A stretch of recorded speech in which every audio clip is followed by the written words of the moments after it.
This is Varsha. Welcome to victory education. आज का हमारा टॉपिक है सब्जेक्ट वर्ब एग्रीमेंट। जो इंग्लिश ग्रामर का जो सबसे मेन टॉपिक है वो यही है सब्जेक्ट वर्ब एग्रीमेंट। अगर ये आपको क्लियर हो गया तो आपके बहुत सारे कंसेप्ट आज क्लियर होने वाले हैं। तो हम समझने वाले हैं सब्जेक्ट वर्ब एग्रीमेंट क्या होता है। किसी भी सेंटेंस को बनाने के लिए हमें क्या चाहिए, एक तो subject and second is verb. तो किसी भी सेंटेंस को बनाने के लिए जितना सब्जेक्ट होगा उतना ही क्या गिवन होगा, सेंटेंस में वर्ब गिवन होगी। तो इस एग्रीमेंट का मतलब ही क्या है कि एक सब्जेक्ट के लिए एक वर्ब, फिर दूसरे सब्जेक्ट के लिए दूसरी वर्ब हमें चाहिए। क्लियर है इतना। अब नेक्स्ट हम देखते हैं, देखो प्लूरल्स इन इंग्लिश ग्रामर क्या है। To make a noun, noun को प्लूरल करने के लिए, नाउन को प्लूरल करना, नाउन मीन्स क्या होता है, सब्जेक्ट या फिर ऑब्जेक्ट। उसे प्लूरल करने के लिए हम नाउन में क्या लगा देते हैं, एस। जैसे अगर मैं एग्जांपल देखूं, अगर सिंगुलर है तो क्या है, गर्ल, एक गर्ल की बात हुई है। अगर प्लूरल है तो उसमें हमने क्या लगा दिया, एस, तो गर्ल्स, इट मीन्स बहुत सारी गर्ल है। तो सब्जेक्ट को या फिर हम बोल सकते हैं नाउन या प्रोनाउन को प्लूरल बनाने के लिए हम उसमें क्या ऐड करते हैं, एस। और इसका जस्ट अपोजिट होता है कि वर्ब को प्लूरल बनाने के लिए हम क्या करते हैं, उसमें से हम एस को हटा देते हैं। अब जैसे यहाँ पर एक एग्जांपल है, ही कैसा है, हमारा सिंगुलर सब्जेक्ट है, तो वर्ब भी कैसी आएगी इसके साथ, सिंगुलर। वर्ब सिंगुलर कब होती है, जब उसमें एस या एस लगता है। तो ही के साथ क्या आया है, टॉक्स। अब यहाँ पर सब्जेक्ट हमारा प्लूरल है जो कि है दे। अगर सेंटेंस में सब्जेक्ट प्लूरल होता है तो वर्ब भी कैसे आएगी, प्लूरल। वर्ब प्लूरल कब बनती है, जब उसमें से हम इसको हटा देते हैं। इतना क्लियर है। क्या सीखा हमने, नाउन को या सब्जेक्ट को प्लूरल बनाने के लिए उसमें एस हम ऐड करते हैं, और वर्ब को प्लूरल बनाने के लिए उसमें से हम एस या एस को हटा देते हैं। क्लियर है इतना। और कुछ एग्जाम्पल हम देखते हैं, आई वॉक। देखो आई और यू जो होते हैं वो एक्सेप्शन होते हैं। आई और यू हमेशा ही प्लूरल वर्ब लेते हैं।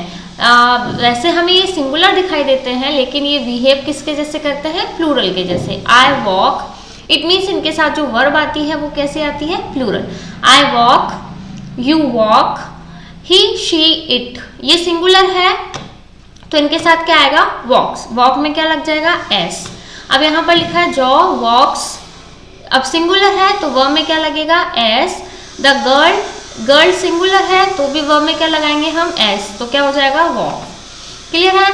यहाँ पर देखो वी क्या है, प्लूरल, तो वर्ब भी कैसी होगी, प्लूरल, ओनली वॉक आया है। यू भी क्या है, प्लूरल की तरह बिहेव करेगा, तो वर्ब कैसी है, प्लूरल। दे के साथ भी प्लूरल वर्ब आएगी।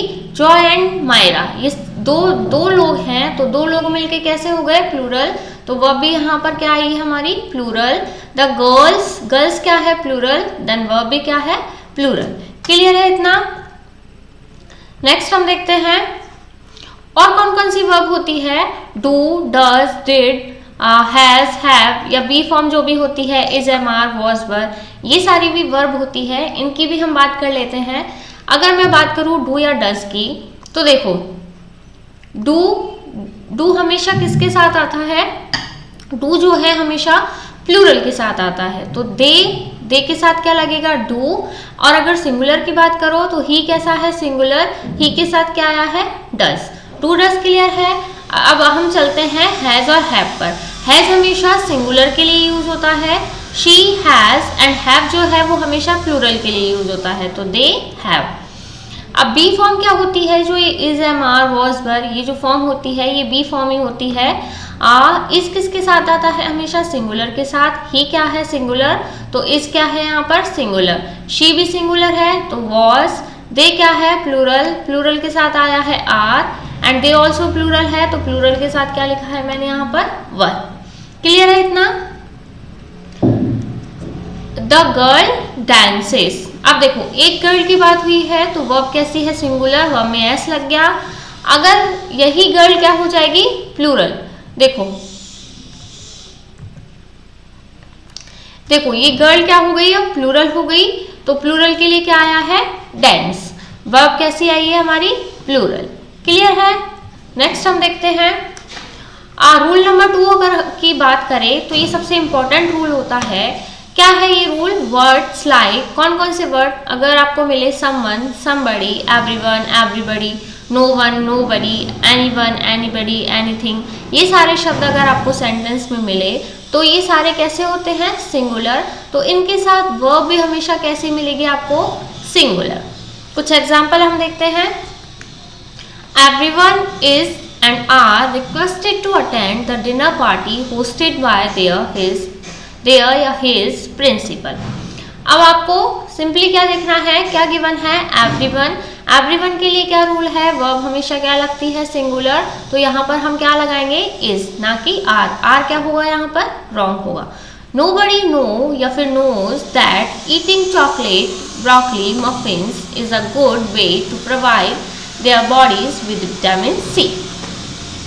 नोबडी है, नो आएगा या नोज, क्या आएगा? नोज। वर्ब सिंगुलर कब बनती है? जब उसमें हम क्या लगा देते हैं? एस। तो नो में एस लगा हुआ है तो क्या आएगा? नोज। इतना क्लियर है? नेक्स्ट हम देखते हैं the subject each, any, either, neither, none, ये भी क्या होता है? सिंगुलर। हमेशा सिंगुलर वर्ब ही लेते हैं अपने साथ। तो सेंटेंस में अगर कहीं भी आपको each, every, any, either, neither या नन आपको कहीं भी मिले तब भी आप कौन सी वर्ब लगाने वाले हो? Singular verb. Any of the labours, any, ये क्या गिवन है? एनी। तो वर्ब क्या आ जाएगी? Is. Either of the labours, either given है, ईदर के साथ भी हमेशा वर्ब का कौन सा फॉर्म यूज होता है? सिंगुलर। तो यहाँ पर भी हम क्या लिखेंगे? इज। इतना क्लियर है? तो आज के लिए सिर्फ इतना ही। नेक्स्ट वीडियो में हम कुछ और रूल देखने वाले हैं जो कि सबसे इम्पॉर्टेंट रूल होने वाले हैं। अगर मेरा वीडियो पसंद आया हो तो वीडियो को लाइक और चैनल को सब्सक्राइब करना ना भूले। Till then, thank you, bye bye.